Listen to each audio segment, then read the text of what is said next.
Hello, and welcome to the Borealis Experience. I'm your host, Aurora, life coach and companion on this beautiful journey called life.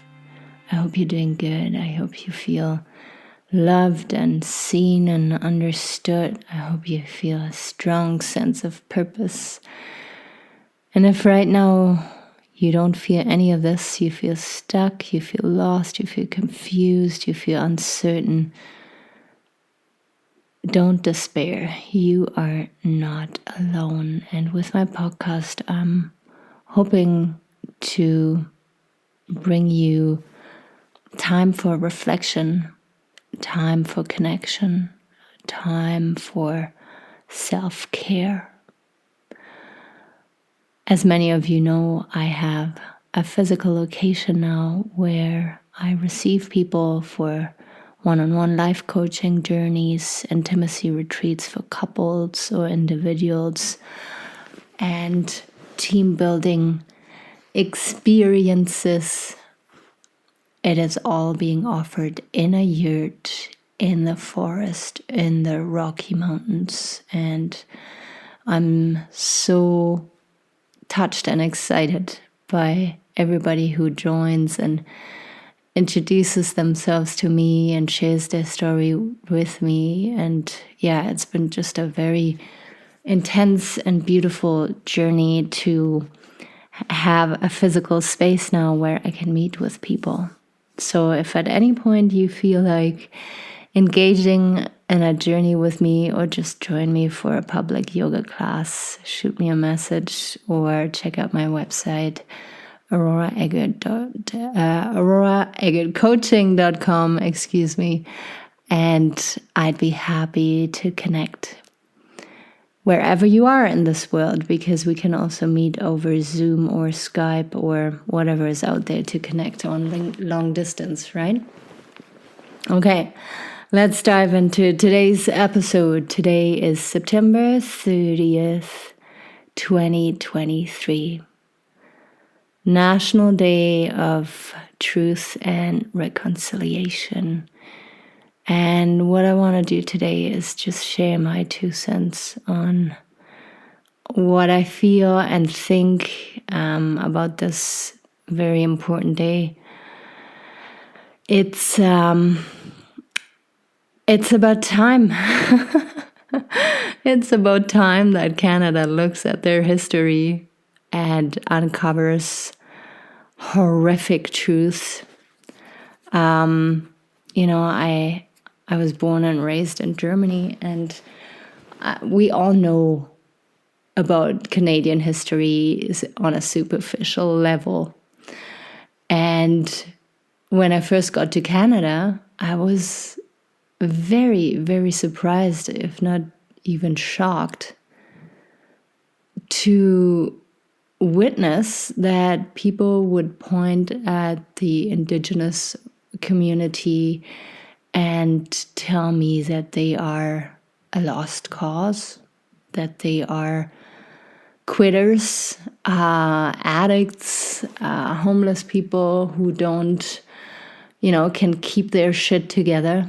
And I just thought to myself, what is going on? Like, don't you make the connection that this is a reaction, a response to the trauma that has happened not too long ago? So it was really interesting for me to see that basically most Canadians, and of course not all, but most Canadians were not really exposed to the history and the horrific events that took place with residential schools. And that was very odd to me, because you have to know that in Germany, young children, I want to say I was between 10 or 14 years old, we were sent on field trips to concentration camps where they would show us videos and full-on movies about what was happening throughout the Holocaust and World War II. And as a young child, I can only see how, that affected me on a very, very deep level, and even, traumatized me. But it traumatized me in a way that I was now aware of my country's history, aware of what human beings are capable of doing. And as a whole, when young kids or people in general are being exposed to truths like that, it does something to you. There's no way that you are unaffected by it. And what comes out of it for me is that you want to understand, you want to question, you want to ask so many questions. You want to have so much compassion and empathy and understanding, and less othering is happening, I want to say. Once we know and understand that the people who struggle with addiction, depression, homelessness, that there is a story to it. They were not born that way. And I can only wish for Canada that they will become so radically truthful and recognize what happened and realize that this is the only way to have change happening and healing happening, right? We can't keep running around and telling the Indigenous people that they need to heal faster and they need to, get their shit together. We need to first go back to the darkness. We need to first fully acknowledge and grasp Canada's dark history before we can move on together as a society and heal together. There's no way around. There is absolutely no way around. And I'm so very grateful. As a youngster, I complained that, this is so much with World War II and everything is about World War II. But now I'm so endlessly grateful that my school system put me through that, because I can see now when I travel to other countries, I want to know the full story. I don't want to only see, the pretty and witty stuff that is shiny and glittery and interesting and beautiful beach here and nice hotel there. No, I'm not interested in that. I want to know about the history. I want to know what those people went through in order to be where they are today. And when it comes to Canada,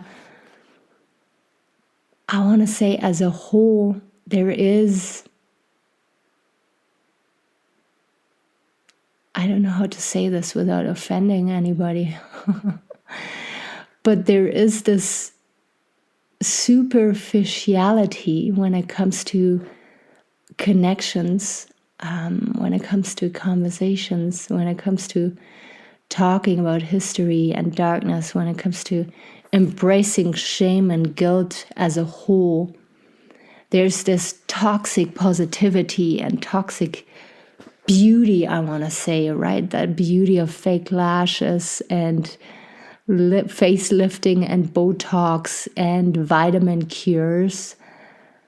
But the underneath, the struggle underneath and the darkness that every single person is carrying in their soul and their heart is not being allowed to be addressed openly.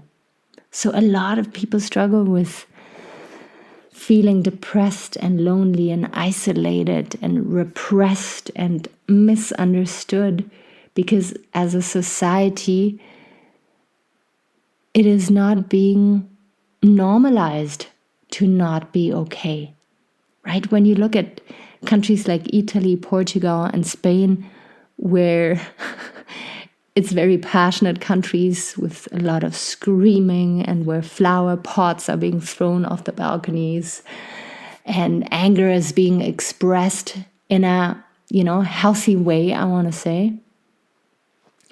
And sadness is being expressed, grief is being processed. And here in North America, I feel, we acknowledge anger, but we suppress it right away. We acknowledge sadness and grief, but we distract ourselves right away. And we don't give room for these intense feelings that are a natural part of being a human being.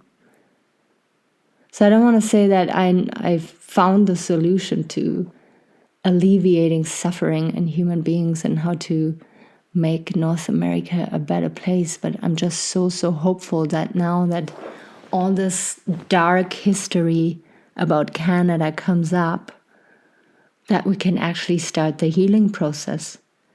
Everything that happened before was just living in denial of it and wondering why some people struggle more than others and pointing the finger at symptoms instead of addressing the root cause. And I feel the root cause is not acknowledging what has happened in the past.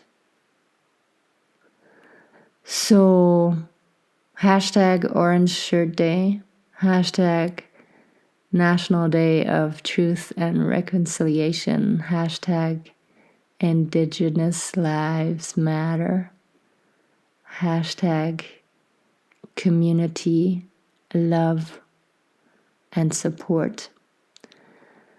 And hopefully I can be just, of little support or big support to this movement, to this change that's coming up. Because, I still feel like an immigrant, and I wouldn't want to put myself in a position where people think, oh, she knows how to heal us and how to go about it. I want to be told what I can do to help. And I want to ask questions, and I want to be proactive about it and not just passive. But I want to be humble and curious, and I want to find out more. And if you happen to be doing stuff already that is helping this movement, if you are engaged in any community events or support, I'd love to hear from you. I'd love to hear your thoughts. And I'm excited for what's to come, even though it might get messy, but it's for the better. All right. Take really good care of yourself, and I'll be out there very soon again.